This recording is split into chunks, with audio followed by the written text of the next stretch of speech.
I'm Mattie Sundt. This is Waco. He's a 2.5-year-old gelding, and I'm going to be showing you guys a little bit of my process today. The first step of my groundwork program is round penning. So I use round penning for multiple different reasons. The first is to really build the foundation that I'm going to establish with this horse for the rest of their training.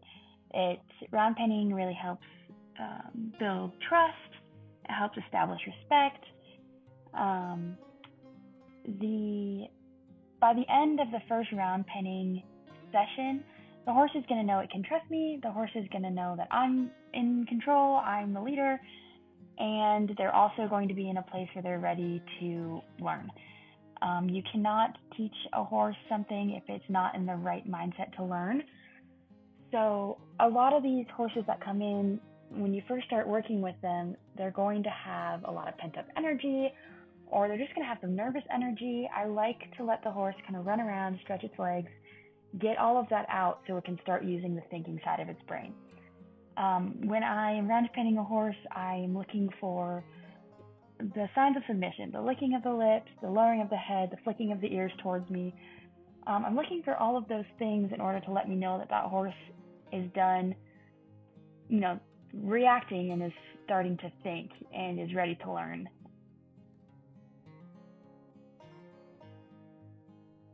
All right, next up is lunging on a lead line. I do this to continue to get the horse's feet moving in the direction that I want them to move. So a lot of establishing that I control the direction, I control the speed, and just freeing up their legs and their feet and getting them moving around.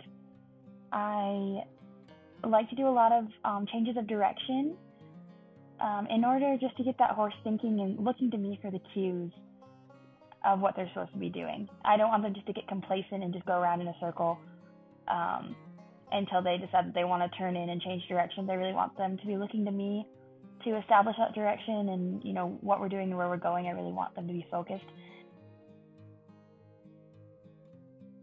Next, we're going to disengage the hindquarters. So this is another really important exercise, especially because I use this one a lot when I'm in the saddle.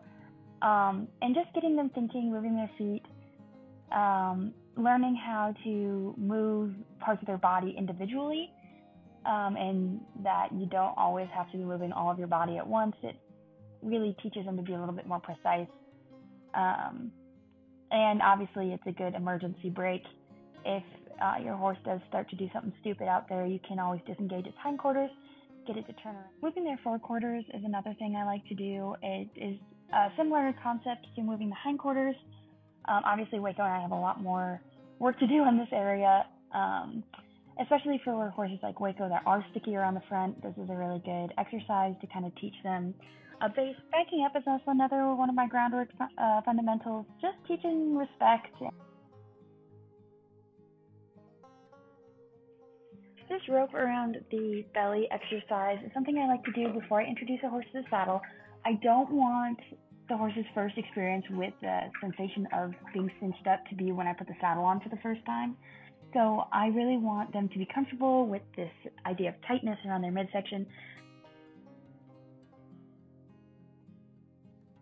When I'm introducing the saddle pad, I like to just act like it's no big deal. It's not something huge and scary. It's not going to change their lives. It's not going to eat them. It's just another thing. Waco has seen saddle pads before, so he's not going to freak out about them. I like to let them sniff them, rub them all over their body, slap them around, just, really kind of sack them out with that saddle blanket, and so that they realize that it's not a big deal. It's not something that's going to hurt them. A lot of my horses, by this time, will have had blankets on, like during the winter and stuff, so that's another way to get them used to having something on their back flapping around. So most of my horses don't have an issue with the saddle pad.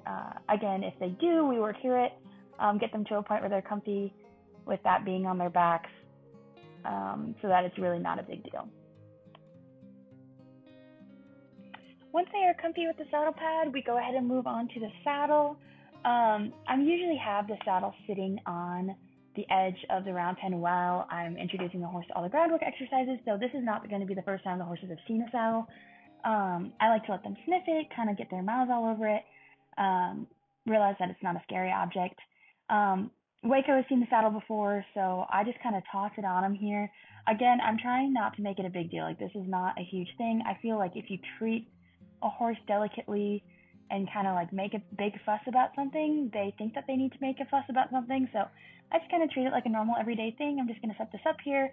I desensitized a lot of my horses before this point, so having something swung over their back shouldn't be a big deal. Having stuff hanging off of them shouldn't be a big deal. Just the whole saddle. A lot of times I'll toss feed sacks up on their back, or have them carry my coats around. So this is not, when I'm saddling a horse for the first time, it's not the first time that they're having something on their back. It's not the first time that they're introduced to the concept of having something on their back. It usually goes pretty smoothly. So with Waco, this process is really easy because he's used to all this stuff. With a colt or a horse that's a little bit more wary of any one of these steps, I'll take the time to kind of work on it and work them through it. If a horse is, obviously Waco is not caring about what's happening right now. If a horse were to be high-headed or tense or anything like that, I would definitely take a step back and go a little bit slower, reintroduce some stuff. So the speed of this saddling is not indicative of every horse, but because Waco is pretty gentle and has been introduced to this stuff before, he's not really making a fuss about it.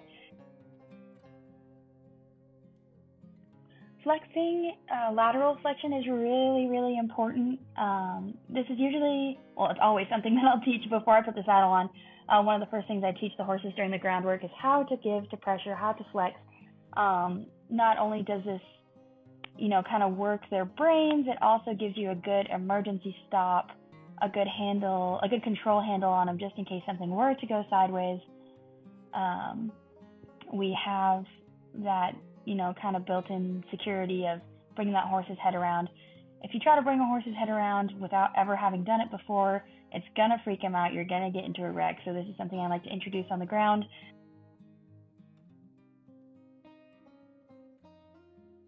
Horse is saddled for the first time, I like to let it go around the round pen, kind of get used to the feeling of that saddle on its back. Buck around if it needs to, kind of work out how the saddle sits, get a feel for it, feel those stirrups moving around on its back. I don't ever punish a horse for anything they do at this point because they're just getting used to it. It's an unknown feeling. It's like a new sensation. They're just trying to get the hang of it. So if they do start bucking or start throwing a fit, I let them work it out. Obviously, if they're dangerous, that's another thing. But if they're just bucking around trying to get a feel for it, I let them do it. I keep them moving. That's always something I make sure I do, is keep them moving forward with that saddle on, and just let them go until they're at a point where they can walk, trot, lope with that on. When I go to step on a horse for the first time, so at this point, if I'm stepping on a horse, it means I've gone through all of my groundwork, I've gone through all of my saddle work, and I feel that they're ready to get a rider on there. If I'm unsure about a rider, sometimes I'll put feed bags up on that saddle, or I will put, a pair of jeans up there stuffed with straw and give them an opportunity to kind of see something straddling them. I don't want my first time on the saddle to be a surprise to them. I don't want that to be the first time they're feeling any of those sensations. Waco here was really easy. He did not care about things up on him. So when I first step on, it's pretty easy. He doesn't really mind very much. So my philosophy is you step up, kind of see how the horse does when you get off the ground, pet him, get down, do it again, pet him on the other side, make sure he sees you out of both eyes, kind of move that saddle around. For my first time on them under saddle, that's really all I'm looking for, is for them to be comfortable, not panicking, and then I get off. I don't want to overwhelm them. I don't want to do too much the first time. I really just want to build on a solid foundation. Well, that was a very brief overview of my saddle starting process. Obviously, there's exceptions to every rule, and each horse is different and has their own quirks and personalities, but that is pretty much that's my standard program for anything that comes in that needs started under saddle. I'm happy to answer any questions about it. There's a lot of behind the scenes work in addition to everything that I've showed you today. But that is essentially it.